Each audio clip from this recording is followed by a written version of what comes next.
Hello friends, అందరూ బాగున్నారా? రేపేనండి నాగుల చవితి.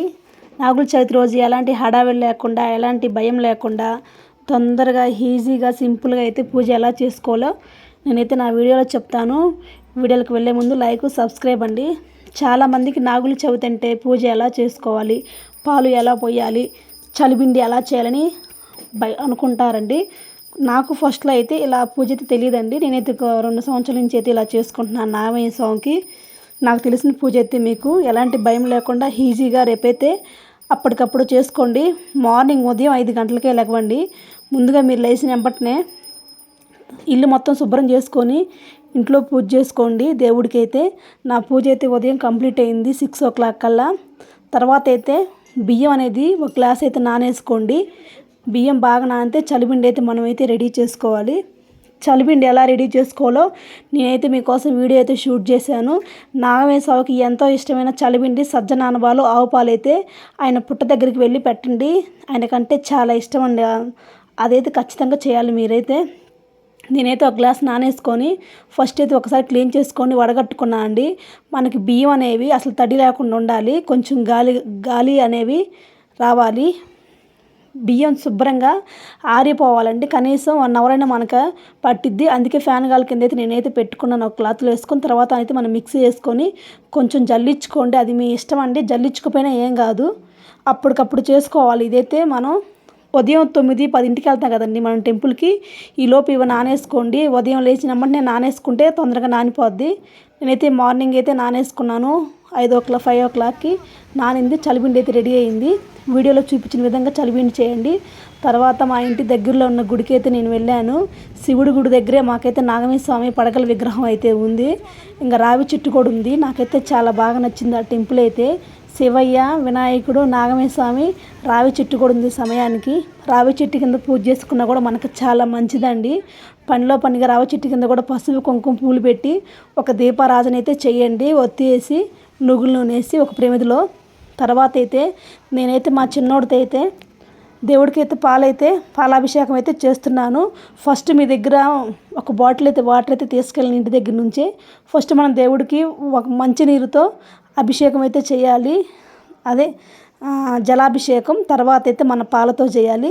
కుదిరితే పసుపు, కుంకుమ ఉన్నా కూడా బొట్లు పెట్టుకోండి. పాలాభిషేకం అయిపోయిన తర్వాత మీ దగ్గర సజ్జలు ఉంటాయి కదండి, సజ్జలు అవి కూడా పొద్దునే నానేసుకోండి. దాంట్లో కొంచెం బెల్లం వేసుకొని దేవుడి కాడ ప్రసాదం పెట్టండి. అలానే చలిబిండి కూడా దేవుడి కాడ తమలపాకులో కానీ విస్తరాకులో కానీ పెట్టి దండం పెట్టుకోండి. 2 కడ్డీలు ముట్టించి ఒత్తి ముట్టించి స్వామిని నమస్కరించండి. రావి చెట్టు దగ్గర ఉన్న పడగల అభిషేకం అయితే అయిపోయింది. తర్వాత నేనైతే కొంచెం శివుడి స్వామి ఎదురుగా మళ్ళీ నాగమయ్య స్వామి పడగల విగ్రహం అయితే ఉంది. ఇక్కడ కూడా చేద్దాం, ప్రసాదం పెడదాం. నేనైతే సజ్జబాల ప్రసాదం అయితే తీసుకొచ్చాను చూడండి. ఫస్ట్ అయితే దేవుడి కాడ ఆకులు అయితే సజ్జబాల ప్రసాదం అయితే పెడుతున్నాను. సజ్జలు అనేది పొద్దున్న నానేసుకొని మళ్ళీ అవైతే ట్రైనర్లో వేసుకోండి, వడగడతాయి. వాటిలో ఒక బెల్లం మొక్క తెచ్చుకోండి. నాగమయ్య స్వామికి చాలా నిష్టగా అయితే మనం పూజలు అయితే చేసుకోవాలి. ఎలాంటి భయం ఏమీ లేకుండా ఈజీగా పొద్దున లేచినా సరే మనం ఆ రోజు స్వామికి అయితే పూజ అయితే చేసుకోవచ్చు. ఖచ్చితంగా 5-6 గంటలు లేపితే లెగిస్తే మనకి ఇదంతా తొందరగా అయిపోతుంది. చాలా ఈజీ అండి, పెద్ద కష్టమేం కాదు. పాయసం చేసుకొని ఇవన్నీ లేట్ అయితే అనుకుంటే ఆయనకి చాలా ఇష్టం అంట. చలిబిండి, సజ్జనానబాలు, ఆవు పాలు పోసిన ఆయన మనసు చాలా హ్యాపీగా ఉంటుంది. మనల్ని చాలా కరుణిస్తాడు. ఆయన కటాక్షం కూడా మనకి కలుగుతుంది. తర్వాత అయితే మా అత్తయ్య దీపారాధన అయితే చేసింది. నేనైతే ధూపం అయితే దేవుడికి అయితే వేస్తున్నాను.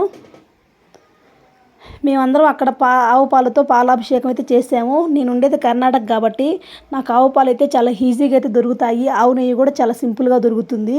ఇక్కడ మన ఇంటి దగ్గరలాగా పాలు అయితే ఉండవు, బర్రె పాలు. ఆవు పాలే బాగా ఈజీగా దొరుకుతాయి. ఈ సంవత్సరం నాగుల చవితి అయితే నేనైతే చాలా బాగా అయితే చేసుకున్నాను. ఏమి లేదండి, మార్నింగ్ లేచి దేవుడికి పూజ చేసుకొని దేవుడి గదిలో, తర్వాత మన ఇక్కడ దగ్గరలో ఏమైనా గుడి ఉంటే వెళ్ళి స్వామికి అయితే పుట్టుంటే పుట్ట దగ్గర పాలాభిషేకం చేసి సజ్జనానబాలు పెట్టి కొంచెం మీ దగ్గర పెసరపప్పు, మళ్ళీ పచ్చెనపప్పు ఉంటే నానేసుకొని ఒక బెల్లం ముక్క పెట్టినా కూడా మంచిదేనండి. ఆయనకి పానకం పెట్టినా కూడా చాలా మంచిదండి. పానకం అయినా పెట్టవచ్చు, పెసరపప్పు, వడపప్పు అయినా పెట్టుకోవచ్చు. తర్వాత మన సజ్జబాలు, చలిబిండి అయినా పెట్టుకోవచ్చు అండి. ఏది పెట్టినా ఆయన చాలా ఇష్టంగా ఆయనకు ప్రసాదం అండి అది. మీ స్తోమత అది. చూపిస్తున్నాను చూడండి, నాగమయ్య స్వామి పడగల విగ్రహం. మీకైతే కొంచెం జూమ్ చేసి వీడియో తీస్తుంది అయితే మా చిన్న అబ్బాయి. కొంచెం తీరా అంటే నా కోసం తీస్తున్నాడు, మీ అందరికీ నేను చూపించాలని. చూడండి, పాల ప్యాకెట్తో అట్లా పాలాభిషేకం చేయటమేండి. నేనైతే పాల ప్యాకెట్తో చేశానండి. మీ దగ్గర మంచినీళ్ళు కూడా ఒక బాటిల్కి అయితే తీసుకెళ్ళండి. నిండుగున్న వాటర్ అయితే ఫస్ట్ వాటర్తో పోసిన తర్వాతే పాలతో కూడా పాలాభిషేకం చేయండి. మీ దగ్గర పత్తి దారం ఉంటే రెడ్ కలర్లో వైట్ కలర్లో కనిపిస్తుంది చూడండి పత్తి దారం, అది కూడా దేవుడి దగ్గర అయితే అలా వేసుకోండి, చాలా మంచిది ఆయనకి దూది దారం అంటే. ఏ స్వామి కాడికి పోయిన నాగమయ్య స్వామి దగ్గర మనకు తెల్ల దారం అనేది అలా చుడతారు కదండి. నాగమయ్య స్వామికి మీ దగ్గర పత్తి ఉంటే పత్తి అలా దారంలాగా చేసుకోవచ్చండి, మాల్లాగా. నేను వెళ్ళిన గుడి దగ్గర దేవుళ్ళు అయితే మీకు చూపిస్తాను చూడండి, శివయ్య గుడి అండి.